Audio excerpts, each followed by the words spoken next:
Türkmenistanyň Lewap, Marahyl we Balkan vilayetlerini paýtagy Aşgabatda ekrançylyk suwlary bilen üpçün edýän we dünýäde insan eli bilen ýasalan iň uzun derýalaryň biri bolan Garagum kanalynyň suwy azalýar.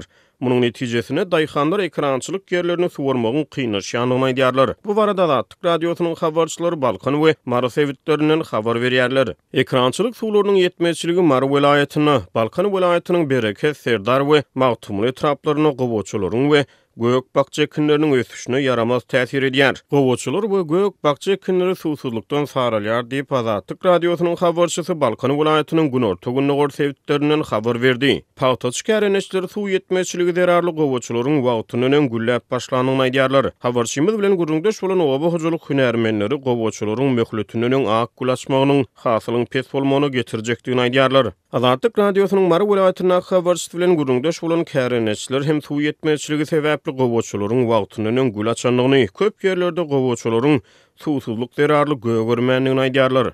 Kärenli ýerlerine suw ýetmezçiligi edýär. Ekrançylyk meýdanlaryna gowaçylar ýergülledi. Gowaçylaryň boý kiçi, göýdük. Köp ýerlere suw çykyp bilmedi.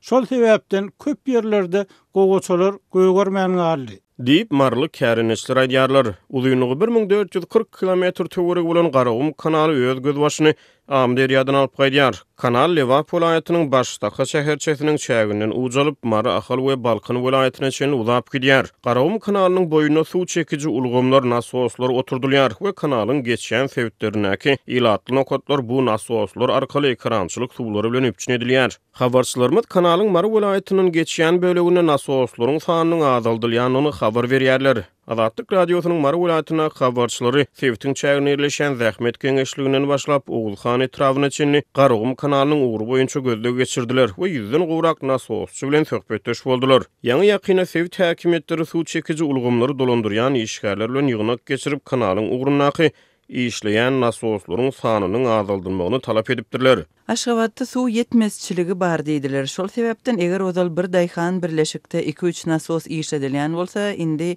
bir nasos işletmeli, ony hem gaty çäkli işletmeli diýdiler. Diýip Azatlyk radiosynyň habarçylary bilen gurrundaş bolan marly ýaşaýjylar aýdýarlar. Türkmenistanyň hökümet ekrançylyk suwlarynyň üpçünçiligi bilen bagly bar bolan problemlary inkar etmeýär. Maýyň ahyrlaryna Türkmenistanyň suw hojalygy baradaky döwlet komitetiniň başlygyna prezident tarapyndan käýinç berildi. Türkmenistanyň pudok ýolbaşlaryna oglan edilýän käýinçler köplenç degişli pudoklardaky bärden gaýtmalary işaret edýär. Ýöne suw üpçünçiligi bilen bagly hökümet derejesindäki alada iýunyň ahyryna has aýdyňlaşdy. Türkmenistanyň prezident Serdar Berdimuhammedow 20-nji ýylyna geçiren hökümet meclisine suw üpçünçiliginiň zerurlygyna üns çekip munyň bilen baglylykda oba hojalyk meseleleri boýunça orunmasaryny Lewap vilayatynyň Kerk şäherine gurutdy we ol ýerde hemişelik esasy dolandyryş merkezini gurmagy tapşyrdy. Iýunyň ortalaryna Türkmenistanyň suw üpçünçilik meseleleri boýunça ýürüýte hökümet topar döredildi. Galy berse de maýyň ahyrky hepdesinde Iran we Türkmen wekiliýetleri iki ýurduň ara çägine ýerleşen dostluk suw howdanynyň suwuny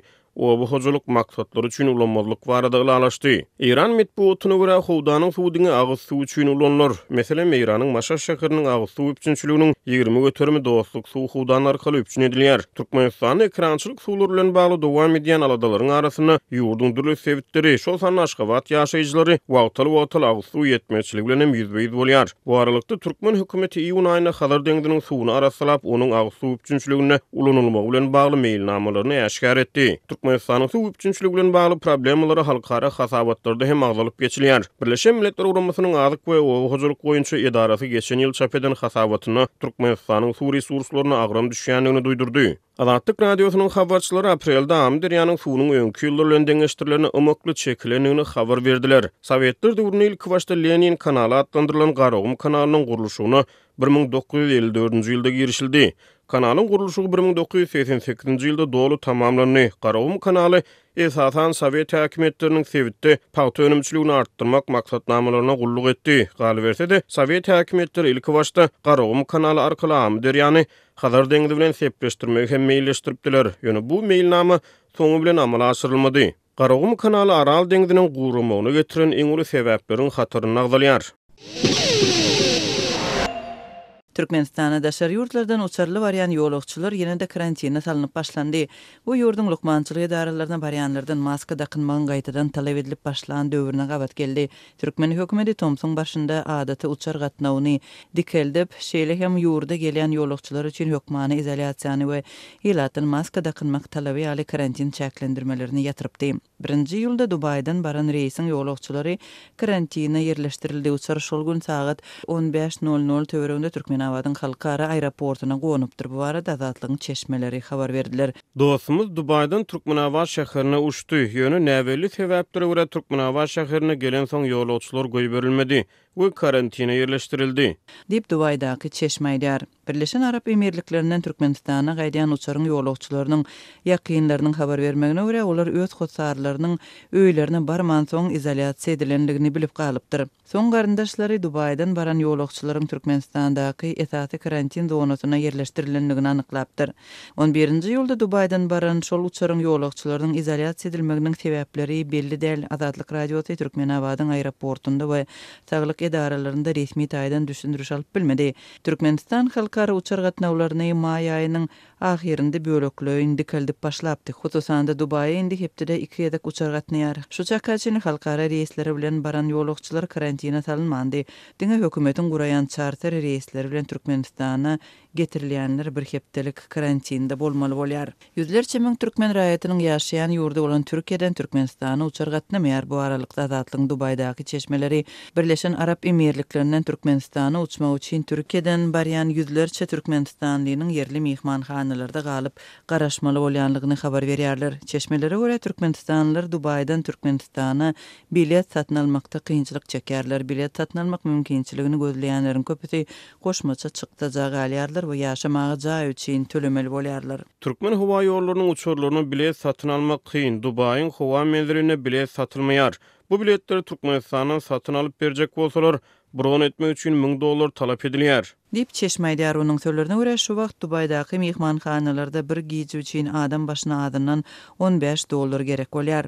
Ondan öň azatlygyň Türkmenistandaky habarçylary ýurt içinde halkara uçarlaryny bilet satyn almakdaky kynçylyklar barada hem habar beripdi. Dubaýa gatnaýan uçarlara bir biletiň resmi bahasy 6000 manat, emma köplenç resmi bahadan biletler eleterli däl. Bilet üçin berilýän para onuň bahasyny epesli ýokurlandyrýar. Dubaýdaky türkmen raýatlarynyň Türkmenistana gidip bilmän soň Türkiýe dolanmagy mejbur bolýan ýagdaýlary hem seýrek däl. Türkmenistandan Dubaýa ýygyderli uçar gatnawy 30-njy maýda gaýtadan başlandy. 1-nji iýunda Gadana we 1-nji iýulda Moskwa uçarlar ýola goýuldy. Iýun aýynyň başynda ýurdun häkimetleri beýleki ýurtlara da halkara gatnawlaryny ýola goýmak isleýändiklerini ma'lum etdiler. Şol bir wagtda ýurtda ýylatyn maska dakynmak talaby hem ýatyrylypdy. Ýaňy ýakynda zatlyň habarçylary Aşgabatyň keselhanalaryna barýanlardan ýene-de medisina maskalaryny dakynmagyň talap edilýändigini habar berdiler. Taglyk işgärleriniň sözlerine görä bu talap koronawirusyň ýaýramagynyň täze tolkuny bilen baglanşykly. Habarçy bilen gürleşen Lukmanyň sözlerine görä daşary ýurtlardan gelenlerde koronawirus tapylyp maska rejiminiň dikeldilmegi we beýleki çäklendirmeleriň giýirdilmegi ähtimal. Koronawirus keseliniň tapylmagy baradaky habarlary Türkmen häkimetleri tarapyndan resmi derejede tasdik edilmedi. Türkmenistanyň hökümeti ýurtda koronawirusyň ýokdugyny şu gün içinde öňe sürüp gelýär. Türkmenistan'ın Balkan welaýatynyň Türkmenbaşy şäherinde Gurban bayramynyň 2-nji gününde, ýagny 10-njy iýulda ýeti çörek gytçylygy emele geldi. Bu gytçylyk döwlet dukanlary bilen bir hatarda bazarlarda hem ýeti duyuldy. Türkmen halkynyň gündelik we toý saçaklarynyň esasy azyk önümleriniň biri hasaplanýan çöregiň Gurban bayramyndaky gytçylygynyň bayramçylyk şowhuna ýetiren täsirleri barada Azatlyk radiosynyň habarçysy Sebitden habar berdi. Habarçymyzyň maglumatlaryna görä 10-njy iýulda şäherin kenar bazarında we Aşgabat hemde deňiz marketlerinde çörek ýerden saat 9 bolmanka satylyp guturdy. 2 gün bäri şäherde we şäher eteklerinde çörek uly problema öwrüldi. Döwlet dukanlarynda çörek öň hem çäkli möçörde satylýardy. Ýöne bu gedek hatda bazarlarda gymmat bahadan çörekleri satýan çörekçileriň öňünde hem uly nobatlar peýda boldy diýip yerli ýaşaýjy 11-nji iýulda gurrun berdi. Habarçymyz gurbanlyk üçin mal soýup sadaka berjek adamlaryň 30-40 sany çörek satyn almak üçin 150 kilometr çemesi ýol geçip Balkanabadyň töweregine çenli baryp çörek gözlendigini hem aýtdy. Köp adam şol yerden çörek getirip gurbanlyk sadakalaryny sowdy diýip yerli ýaşaýjy bellidi. Türkmenistanda 9-njy, 10-njy, 11-nji iýulda Gurban bayramy bellenildi. Türkmenler gurbanlyk üçin soýlanmalardan köplenç çorba, dograma we palaw ýaly etli naharlary bişirýärler we bu naharlary çörek bilen sarp edýärler. Türkmenistanyň döwlet dukanlarynda çöregiň gytçylygy adyndan 5 ýyl bäri dowam edýär. Bu gytçylyk soňky ýyllarda hasta ýitileşdi. Ýöne çöregiň bazarlardaky gytçylygy barada adatlyň habarçylary tas ilkinjigede habar berýärler. Bu gytçylyk barada yerli häkimetler tarapyndan resmi düşündürüş berilmeýär. Ýöne habarçymyz bilen anonimlik şertinde söhbetdeş bolan yerli söwda edarasynyň işgäri we çörekçiler munyň sebäbini hususy hojalygynda tamdyr çöregini bişirip satýan telekeçileriň Gurban bayramynda öz etrapdyr owalaryna dolanandygy bilen düşündirýärler. Bazarlarda we dukanlarda satylýan çöregiň aglabasy öz hojalygyndaky tamdyrda çörek bişirip satýan çörekçiler tarapyndan öndürilýär. Olaryň aglabasy vilayatyň çetki etrapdyr owalaryndan şähere gelip işleýän ýaşaýjylardyr. Bu ýaşaýjylar bayramçylykda öz ýaşaýan yerlerine dolanýarlar. Şeherlikde hususiýetçileriň öndürýän çöregi azaldy. Döwletiň çörek karhanalary hem doly güýjünde işlemeýänligi sebäpli şäherde güýçli çörek gytçylygy göredi. Diýip söwda resmisi aýtdy. Ol şäherde çöregi öndürmek üçin zerur bolan çyg malyň şol sanda unyň näçe diýseň bardygyny, ýöne onu bişirmek üçin işçileriň ýokdugyny hem sözüne goşdy. Habarçymyzyň maglumatyna görä gytçylygyň ýeti duýulýandygy sebäpli yerli häkimetler şol sanda salgyt edaralarynyň işgärleri hususy hojalygyndaky tamdyrda çörek bişirip satýan raýatlardan bolup bildiginden köp çörek satmagy soradylar. Geçen ýylyň sentýabrynda Balkanyň kanun goraýjy edaralarynyň işgärleri hususy hojalyklaryndaky tamdyrda çörek bişirip satýan aýallara garşy reýt geçiripdiler. Şonda kanun goraýjylar tamdyr çöregini satýanlary döwlet dukanlaryndan ogurlanýan paýok ununy satyn almakda aýplap, olary un çörek yetmezçiliginiň günäkärleri atlandyrdylar we